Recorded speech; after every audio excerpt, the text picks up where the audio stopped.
99% हार चुका था। भारत फिर अंतिम ओवर में हुआ चमत्कार। फाइनल मैच में रोहित ने करी न्यूजीलैंड की खूब कुटाई, बीच मैदान में हो गया बवाल देख सब हुए हैरान। दोस्तों, अगर आपको भी इंडिया और न्यूजीलैंड के बीच अंतिम गेंद तक खेला गया कांटे का रोमांचक सबसे बड़ा फाइनल मुकाबला पसंद आया हो तो हमारी इस वीडियो को दिल से एक लाइक जरूर कीजिएगा। आज की वीडियो का लाइक टारगेट केवल 400 लाइक का है दोस्तों, तो वीडियो को एक लाइक करना बिल्कुल भी ना भूले। दोस्तों, फाइनल के अंतिम घमासान में जब इंडिया के सामने आई न्यूजीलैंड तो टीम इंडिया टॉस तो हारी, लेकिन फिर रोहित के ध्रुव के इक्के कुलदीप, जड्डू और वरुण चक्रवर्ती की तिकड़ी ने अब अपनी लाजवाब बॉलिंग से इस मैच का रुख पलट दिया। भारतीय गेंदबाजों ने अपनी कातिलाना गेंदबाजी से न्यूजीलैंड के बैटिंग क्रम की धज्जियां उड़ा दी। तो दोस्तों, दिखाएंगे आपको भारत की कातिलाना गेंदबाजी से लेकर भारतीय बल्लेबाजी कैसे टीम इंडिया की मुट्ठी में आया यह फाइनल मैच, उसकी पूरी हाईलाइट का वीडियो भी, जिसे देखकर आपकी भी आंखें फटी की फटी रह जाएंगी। तो हमारे साथ लास्ट तक बने रहे। लेकिन उससे पहले आपको क्या लगता है कि कुलदीप, वरुण और जडेजा में कौन सबसे बड़ा मैच विनर अपनी टीम के लिए है? अपनी कीमती राय नीचे कमेंट करके जरूर बताइए। दोस्तों,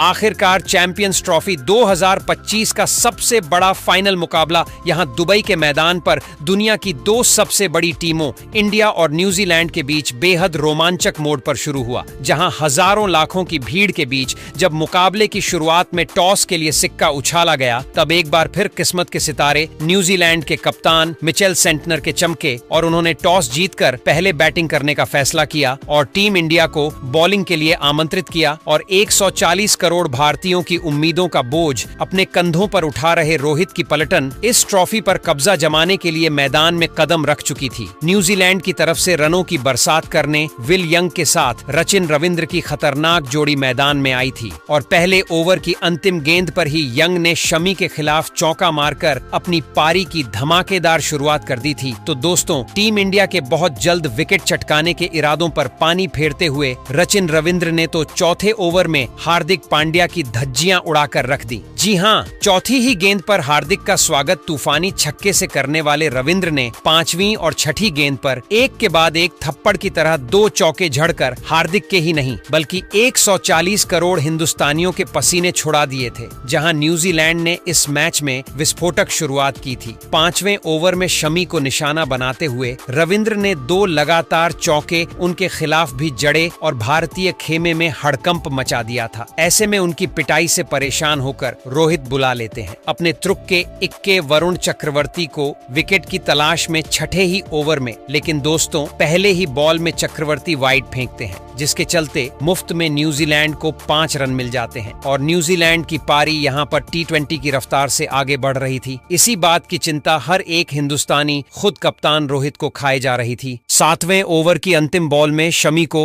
बाउंड्री के बाहर चौके के लिए मारकर यंग ने अपनी टीम को 51 रनों तक 7 ओवर में पहुंचा दिया था। इन दोनों के बीच एक धमाकेदार ओपनिंग पार्टनरशिप भी हो चली थी, जिसने टीम इंडिया को मुसीबत के दलदल में फंसा दिया था। भारतीय गेंदबाजी दबाव में थे, भारतीय बॉलिंग पूरी तरीके से फ्लॉप साबित हुई थी। कप्तान रोहित का हर एक प्लान अब तक फेल होता नजर आया था। न्यूजीलैंड इस मुकाबले में शिकंजा कसती हुई नजर आ रही थी अब तक। लेकिन दोस्तों, तभी 7वां ओवर लेकर आए वरुण चक्रवर्ती की पहली ही बॉल में रविंद्र आउट हो जाते हैं। उन्हें ग्राउंड अंपायर ने आउट दे दिया था, लेकिन थर्ड अंपायर की मेहरबानी से इस खिलाड़ी को नया जीवन दान मिला। तो अगली ही बॉल में बाउंड्री पर गन फील्डर श्रेयस अय्यर ने रविंद्र का एक मुश्किल कैच टपका दिया और 2 बॉल पर इस खिलाड़ी को 2 जीवन दान मिले थे, जिससे हर एक भारतीय का दिल टूट गया था। टीम इंडिया पर धीरे धीरे दबाव बहुत अधिक बढ़ता जा रहा था। भारतीय टीम दबाव में बिखरती नजर आ रही थी। लेकिन दोस्तों, तभी वरुण चक्रवर्ती का चमत्कार होता है। ओवर की 5वीं गेंद पर उन्होंने बिल यंग को LBW कर आखिरकार टीम इंडिया की तगड़ी वापसी कराते हुए भारत को पहली सफलता 57 के स्कोर पर दिला दी थी,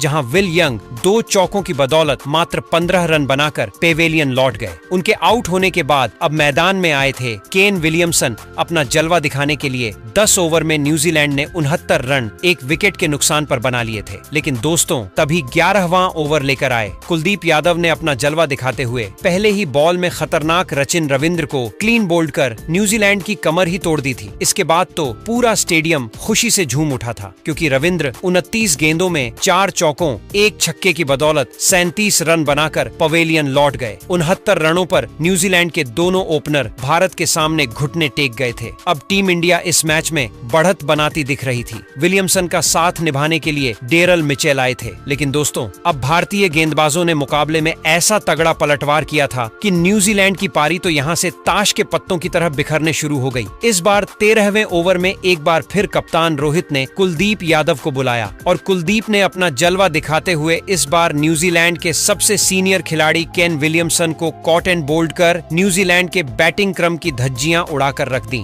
जहां विलियमसन मुश्किल से 11 रन बनाकर पेवेलियन लौट गए और 75 के स्कोर पर न्यूजीलैंड के 3 बल्लेबाज भारत के सामने ढेर हो चुके थे। न्यूजीलैंड मुश्किल में नजर आ रही थी। अब मैदान पर अपनी टीम की डूबती नया को पर लगाने डेरिल मिचेल के साथ टॉम लेथम की खतरनाक जोड़ी मैदान में मौजूद थी। 15 ओवर में न्यूजीलैंड ने 83 रन 3 विकेट के नुकसान पर बना लिए थे। यह दोनों बेहद संभाल कर बैटिंग कर रहे थे, क्योंकि उन्हें भी पता था यदि वह आउट हुए तो फिर न्यूजीलैंड को तहस नहस होने से कोई नहीं बचा सकता। बेहद समझकर बैटिंग करते हुए इन दोनों ने 20 ओवर में अपनी टीम को 102 रनों तक पहुंचा दिया था। इन दोनों के बीच एक अच्छी साझेदारी बननी शुरू हो गई थी, लेकिन अभी भी दबाव न्यूजीलैंड पर था और दोस्तों बढ़ते दबाव का बखूबी फायदा उठाया। इस बार सर रविंद्र जडेजा ने, जिन्होंने 24वें ओवर में एक और बड़ी मछली टॉम लेथम को एलबीडब्ल्यू आउट कर न्यूजीलैंड के खेमे में सन्नाटा ला दिया था। इसी के साथ जहां लेथम 14 रन बनाकर पवेलियन लौटे तो टीम इंडिया को 108 के स्कोर पर ही चौथी सफलता मिल चुकी थी। अब मिचेल का साथ निभाने के लिए खतरनाक ग्लेन फिलिप्स आए थे। दोस्तों ये दोनों न्यूजीलैंड की आखिरी उम्मीद थी, ये बात उन्हें भी पता थी, तभी तो ये दोनों कोई गलती नहीं करना चाहते थे। संभाल कर बैटिंग करते हुए इन दोनों ने 35वें ओवर में अक्षर के खिलाफ 2 रन दौड़कर अपनी टीम को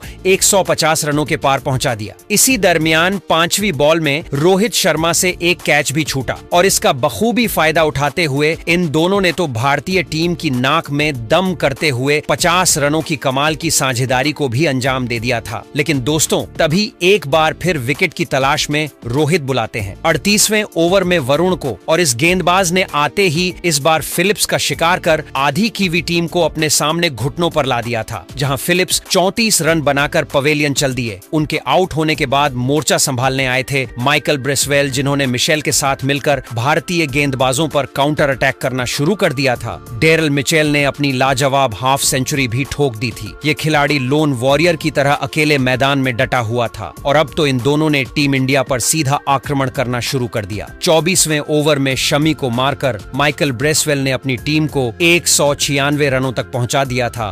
45 ओवर में न्यूजीलैंड 201 रन बना चुकी थी। 40वें ओवर में मोहम्मद शमी का स्वागत डेरी मिचेल ने एक के बाद एक 2 खतरनाक चौकों से किया, लेकिन दोस्तों ईंट का जवाब पत्थर से देते हुए चौथी ही गेंद पर शमी ने मिचेल को रोहित के हाथों कैच आउट करवाकर टीम इंडिया को छठी सफलता 21-1 के स्कोर पर दिला दी थी, जहां मिचेल 3 चौकों की बदौलत 53 रन बनाकर अपनी टीम के लिए वापस गए। अब कप्तान सेंटनर अंतिम कुछ ओवरों का फायदा उठाने के लिए मैदान में आए थे। हालांकि सेंटनर सिर्फ 7 रन बनाकर रन आउट हो जाते हैं, पर माइकल ब्रेसवेल ने भारतीय गेंदबाजों की बेदर्दी से कुटाई करते हुए 39 बॉल में अपनी हाफ सेंचुरी ठोकी। अंत तक नाबाद रहते हुए इस खिलाड़ी ने 3 चौकों 2 छक्कों की बदौलत 40 बॉल में 53 रनों का योगदान दिया, जिसकी वजह से 50 ओवर में न्यूजीलैंड ने 51 रनों का एक फाइटिंग टोटल टीम इंडिया के सामने रख दिया था। तो वहीं टीम इंडिया के लिए वरुण और कुलदीप ने सबसे अधिक 2-2 सफलताएं हासिल की। शमी और जडेजा को भी 1-1 विकेट मिला। अब टीम इंडिया और चमचमाती ट्रॉफी के बीच सिर्फ 252 रनों का फासला रह गया था, जिसे जल्द से जल्द हासिल करने के लिए 14 करोड़ भारतीयों की उम्मीदों का बोझ अपने कंधों पर लेकर कप्तान रोहित और उप कप्तान शुभमन गिल की खतरनाक जोड़ी मैदान में उतरी थी। और दोस्तों आते ही कप्तान रोहित ने दूसरी ही बॉल में काइल जेमिस का स्वागत अपने ट्रेडमार्क पुल शॉट से तूफानी छक्के बटोर कर किया और अपने खतरनाक इरादों से कीवी टीम को रूबरू भी करवा दिया था। वह तो सर पर कफन बांध कर आए थे कि आज तो न्यूजीलैंड को छोड़ेंगे नहीं। दूसरा ओवर लेकर आए। विलियम और रुक को भी दिन में तारे दिखाते हुए रोहित ने तीसरी और छठी गेंद पर एक के बाद एक 2 थप्पड़ की तरह करार चौके मारकर 2 ओवर में ही 22 रनों तक टीम इंडिया को पहुंचाया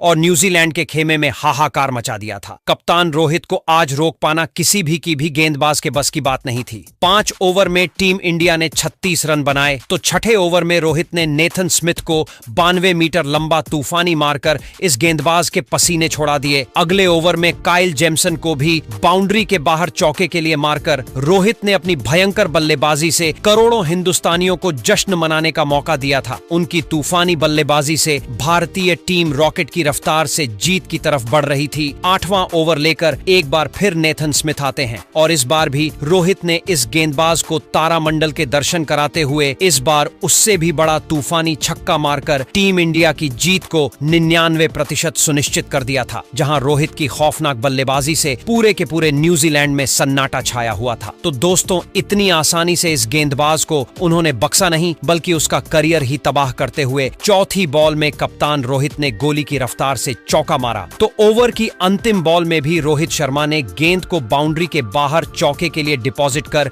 इस ओवर में न केवल 14 रन बटोरे बल्कि 8 ओवर में 59 रनों तक टीम इंडिया को पहुंचा दिया था। कप्तान रोहित अपने अर्धशतक के बेहद करीब आ चुके थे और अपनी भयंकर बल्लेबाजी से उन्होंने टीम इंडिया की जीत को ऑलमोस्ट निश्चित कर दिया था। तो दोस्तों, उसके बाद भी रोहित ने न्यूजीलैंड पर बिल्कुल भी रहम नहीं किया। अपनी भयंकर बल्लेबाजी से इस वनडे को T20 बनाते हुए केवल 41 गेंद में अर्धशतक जड़ा और पूरी दुनिया को अपने सामने नतमस्तक होने को मजबूर कर दिया। उसके बाद भी रोहित को रोक पाना इन गेंदबाजों के बस की बात नहीं थी। वह तो रोहित के सामने लाचार और बेबस नजर आ रहे थे। देखते ही देखते कप्तान रोहित ने गिल के साथ मिलकर 17 ओवर में ही 100 रनों की धमाकेदार ओपनिंग पार्टनरशिप को अंजाम दिया और इस मुकाबले को एक तरफा बना दिया था। हालांकि दोस्तों, तभी मैच में बड़ा ट्विस्ट आता है। उड़ते हुए ग्लेन फिलिप्स ने गिल का करिश्माई कैच लपककर टीम इंडिया को पहला झटका दिया। जहां गिल 31 रन बनाकर पेवेलियन लौटे तो उनके आउट होने के बाद मैदान में उतरे किंग कोहली तो सिर्फ 1 रन बनाकर माइकल ब्रेसवेल ने LBW किया और अपनी टीम की तगड़ी वापसी करा दी थी। जहां लगातार गिरे 2 विकेटों के बाद टीम इंडिया दबाव में थी 20 ओवर में। टीम इंडिया ने 108 रन 2 विकेट के नुकसान पर बनाए थे। मैदान पर रोहित का साथ निभाने के लिए श्रेयस अय्यर आ चुके थे। इन दोनों ने मिलकर 25 ओवर में टीम इंडिया को 122 रनों तक पहुंचा दिया था। अभी भी टीम इंडिया को जीत के लिए 130 रन चाहिए थे, लेकिन दोस्तों, इसके बाद भारत को 27वें ओवर में तीसरा झटका लगा। रोहित शर्मा अच्छी बल्लेबाजी कर रहे थे। 130 रन चाहिए थे। हालांकि शुरुआती 2 विकेट के बाद रन रेट गिर गया था। इसे बढ़ाने के चक्कर में रोहित ने रचिन रविंद्र की गेंद पर आगे बढ़कर खेलने की कोशिश की और स्टंप आउट हो गए। वह 83 गेंद में 7 चौके और 3 छक्कों की मदद से 76 रन बनाकर आउट हुए। इसके बाद श्रेयस अय्यर और अक्षर पटेल क्रीज पर थे। भारत को अब भी 130 रन की जरूरत है और दोनों ने मिलकर सूझबूझ भरी बल्लेबाजी करी और बाकी बल्लेबाजों के साथ मिलकर भारत को फाइनल में ऐतिहासिक जीत दिल दी टीम इंडिया। आसानी से यह मुकाबला जीतकर 12 सालों बाद चैंपियंस ट्रॉफी पर अपना नाम सुनहरे अक्षरों में लिखवाने वाली है। लेकिन दोस्तों, तभी कप्तान रोहित जल्दबाजी कर जाते हैं बड़ा शॉट मारने के चक्कर में और रविंद्र की गेंद पर लेथम ने उन्हें स्टंप कर टीम इंडिया को सबसे बड़ा झटका दिया था। जहां रोहित 7 चौके 3 तूफानी छक्कों की बदौलत 676 रनों की ऐतिहासिक पारी खेल गए। अब यह मैच श्रेयस अय्यर और अक्षर पटेल के कंधों पर आ चुका था। इन दोनों ने मिलकर टीम इंडिया को 33 ओवर में 154 रनों तक पहुंचा दिया था। भारतीय क्रिकेट टीम बड़ी आसानी से लक्ष्य की तरफ बढ़ रही थी। अय्यर का बल्ला बोल नहीं बल्कि दहाड़ रहा था। हालांकि 48 रन बनाकर यह खिलाड़ी पवेलियन लौट गया। उनके बाद मैदान में आए थे KL राहुल। दूसरी तरफ अक्षर पटेल लाजवाब फॉर्म में चल रहे थे। न्यूजीलैंड के गेंदबाज भरपूर कोशिश कर रहे थे कि मैच को फंसा दिया जाए, पर इन दोनों खिलाड़ियों ने मिलकर टीम इंडिया को 202 रनों तक पहुंचा दिया था। लेकिन तभी मैच में बड़ा टर्निंग पॉइंट आता है। माइकल ब्रेसवेल ने अक्षर पटेल का शिकार कर आधी टीम इंडिया को समेट दिया था, जहां अक्षर सिर्फ 29 रन बना पाए। अभी भी टीम इंडिया को 51 बॉल में 49 रन जीत के लिए चाहिए थे और दोस्तों के KL राहुल के साथ मिलकर फिर हार्दिक पांड्या ने ऐसा चमत्कार दिखाया कि इतिहास ही लिख डाला है और भारतीय टीम इस फाइनल महामुकाबले को जीतकर इतिहास रच दिया है। तो दोस्तों, आपको सभी को क्या लगता है, कौन है इस मैच का मैच विनर खिलाड़ी? अपनी राय नीचे कमेंट बॉक्स में जरूर दीजिएगा। धन्यवाद।